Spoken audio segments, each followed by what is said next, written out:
Hi guys, Happy New Year!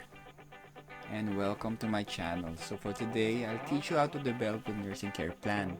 Syempre, don't forget to click like and subscribe. Meron tayong mga objectives na gusto natin ma-achieve at the end of this module. At eto na yun.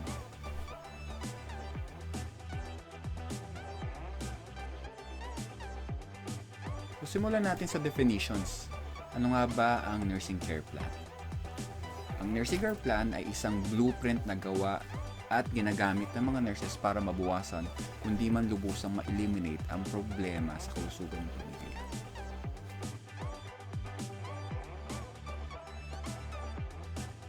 Ano-ano mga features nito? A 3Ps MC: Action, Process, Pattern, Problem, Means, and Continuous Process. Una, ang nursing care plan ay isang blueprint for action. Pangalawa, it is a product of a systematic process. Pangatlo, it aims to determine patterns. Pang-apat, it is based on identified problems. Panglima, it is a means to end. And lastly, it is a continuous process. So, paulit-ulit siya. Bakit ito mahalaga?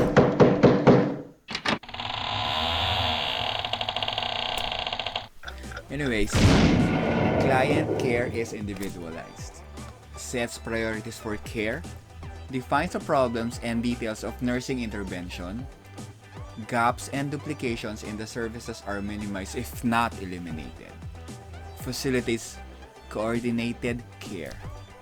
Next, and most importantly, how do we create a nursing care plan? We have to remember 4 steps. First is rank the identified health conditions or problems into priorities.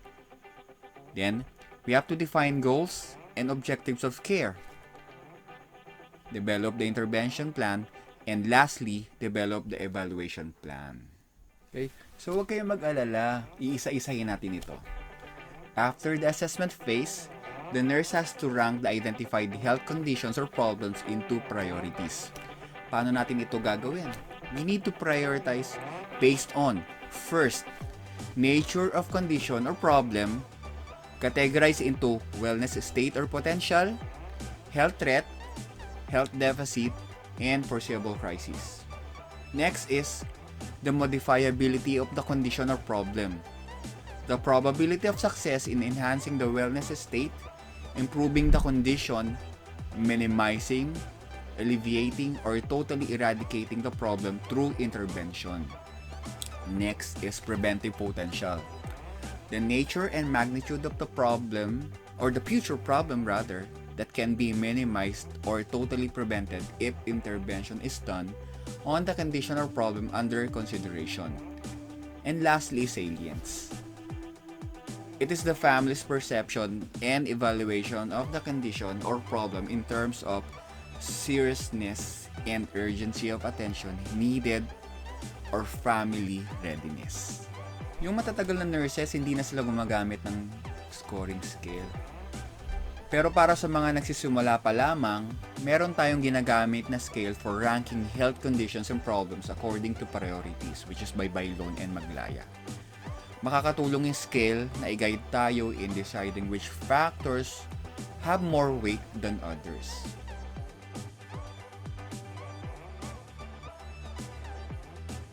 Factors affecting priority setting. First criterion in the scale is nature of the condition or problems presented. Ang pinakamatimbang na factor dito is the wellness state or potential and health deficit. Pareho silang may weight na 3. Wellness potential is a state of wellness and the likelihood of health maintenance or improvement to occur depending on the desire of the family. Health deficit naman refers to conditions of health breakdowns or advent of illness in the family. Health threat is given the weight of 2. Health threats are conditions that make it more likely for accidents, disease, or failure to thrive or develop to occur. Yung foreseeable crisis naman is given the least weight, which is 1. Foreseeable crises are anticipated periods of unusual demands on the family in terms of time and or resources. The second criterion is modifiability, which refers to the probability of success in enhancing the wellness state, improving the condition, minimizing, alleviating, or totally eradicating the problem through intervention. Kailangan ma-identify yung presence or absence ng mga sumusunod. First is current knowledge, technology, and interventions to enhance the wellness state or manage the problem. Second is resources of the family. It may be physical, financial, or manpower. Resources of the nurse, which is knowledge, skills, and time. Lastly is resources of the community. Facilities, and community organization or support. The modifiability scale measures whether the problem is easily modifiable given the weight of 2, partially modifiable 1, and non-modifiable, which is 0. The third criterion is preventive potential, or the nature and magnitude of the future problem that can be minimized or totally prevented. The following factors should be considered. First is the gravity or severity of the problem. Well, the more severe the problem is, the lower is the preventive potential of the problem, syempre. Duration of the problem, length of time of the problem has existed, current management, presence and appropriateness of intervention measures instituted to remedy the problem. And lastly is exposure of any vulnerable or high-risk group such as children, elderly, pregnant, comorbidity. The preventive potential measures whether the problem is high, has a weight of 3, moderate 2, and low 1. The fourth criterion is the salience of the problem, which refers to the family's perception and evaluation in terms of seriousness and urgency of attention needed. The salience scale measures whether the problem is needing immediate attention, which is the weight of 2, not needing immediate attention 1, and lastly, not perceived as a problem or condition regarding change, which is 0. Okay, so this is the fun part. Let's do the math. Let's do the scoring. So decide on a score for each criteria. Divide the score by the highest possible score in the scale and multiply by the weight. So essentially, the formula is score divided by highest score multiplied or times by the weight. Sum of the score of all criteria. So the highest score is 5, equivalent to the total weight. So, okay. The nurse considers as priority those conditions and problems with the total score nearer to 5. So, the higher the score, the more likely it is as a priority.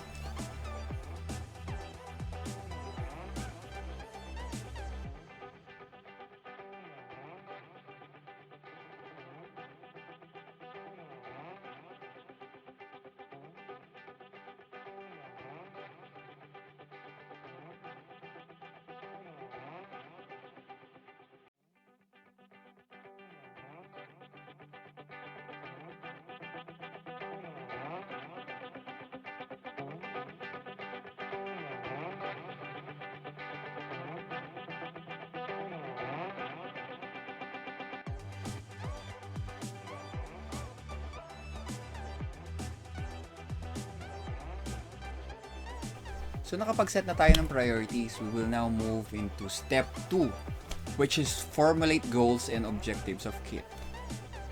So how do we define goal?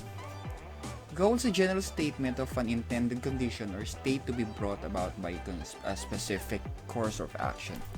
Like for example, after nursing intervention, the family will be able to competently take care of a child with special needs. So that's how we do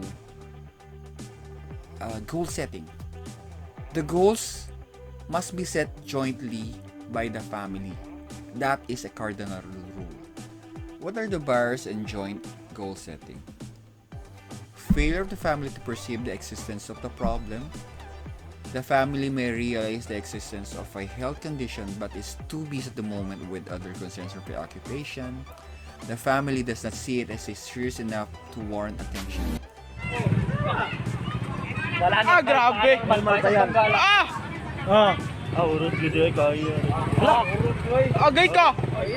Agay ka! Alay ate! Down.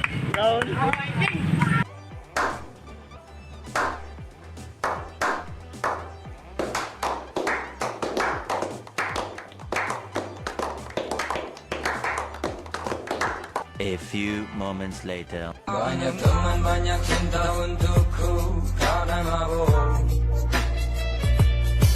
Tiap hari jalanan penuh cerita. Gari. Tak suka yang hitam. Karena mabuk. Saya mabuk.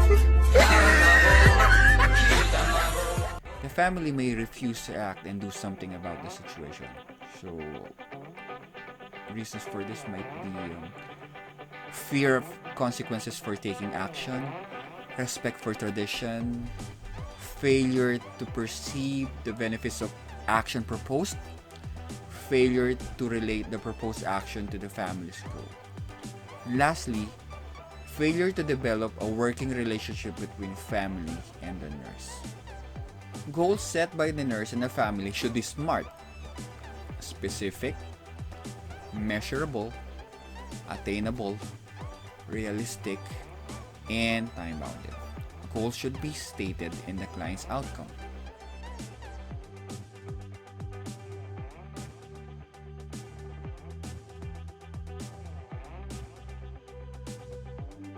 Alright, now we're halfway done. Okay pa ba, guys? Paano masabi? For the third step, which is developing the intervention plan. General directions for nursing intervention. First is explore with the family the current situation and determine choices and possibilities based on lived experience of meanings and concern. Okay. Develop, enhance the family's competencies as thinker, doer, and feeler. Focus on interventions to help the family perform the health task. Catalyze behavior through motivation and support. First is analyzing with the family the current situation and determine choices and possibilities based on a lived experience of meanings and concerns. This means that the appropriateness of the nursing intervention is dependent upon the lived experience of family members. The nurse needs to explore the possibilities and choices presented by the current situation given the meanings, concerns, social relations, and resources. Next is developing and or enhancing the family's competencies, cognition, volition, and emotion.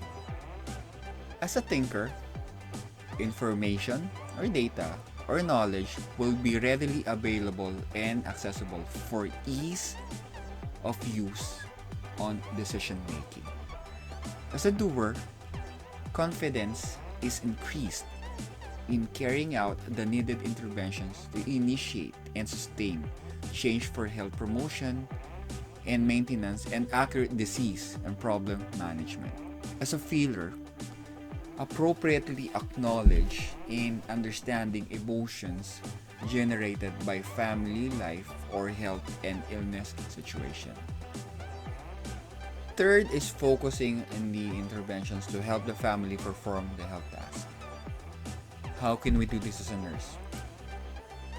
First is we could help the family recognize a problem by increasing the family's knowledge on the nature, magnitude, and cause of problem.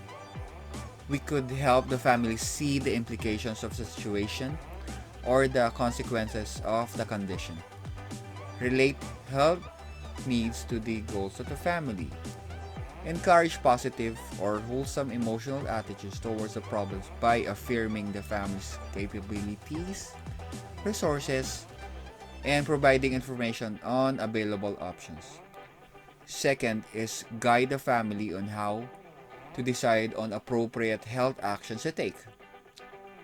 Well, we can identify and explore with the family the courses of actions available and resources needed for each. We could discuss the consequences of each courses of actions available. We can analyze with the family the consequences of inaction. Third is develop the family's ability and commitment to provide nursing care to its members. Through demonstration and practice sessions on procedures, treatments, and techniques, utilizing readily available and low-cost materials and equipments and other resources. We can demonstrate the use of medicinal herbs and plants. Through contracting, the nurse creates a situations for the client to learn to achieve a specific health-related behaviors through specific arranged explicit steps and conditions or elements jointly identified by both parties. This intervention uses reinforcement contracts. Fourth is enhance the capability of the family to provide home environment conducive to health maintenance and personal development. Teach the family specific competencies to ensure a conducive home environment through environmental modification, manipulation, or management. For example, the family can drain residual water from containers to prevent vectors of diseases such as mosquitoes from multiplying. Facilitate the family's capability to utilize community resources for healthcare. This can be done through an effective referral system for easy access to available health and socioeconomic resources. Lastly, catalyze behavior change through motivation and support.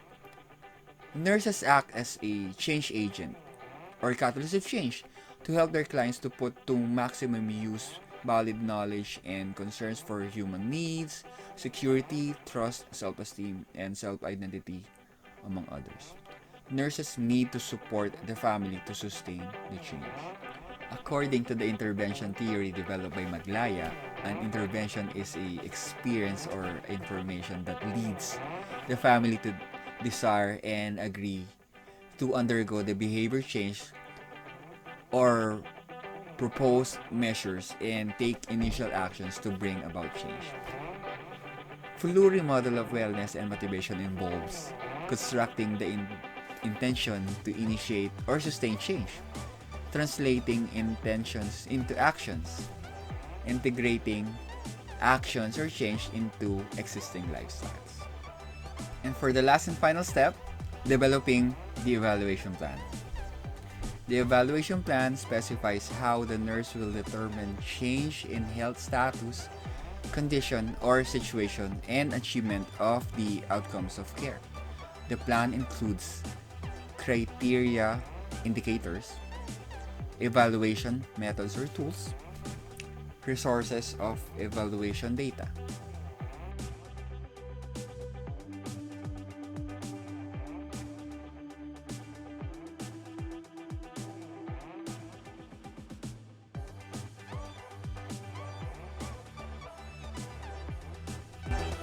Hindi ko alam paano tatapusin to, kaya bigla na lang mawawala.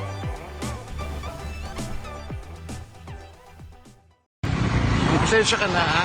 God bless.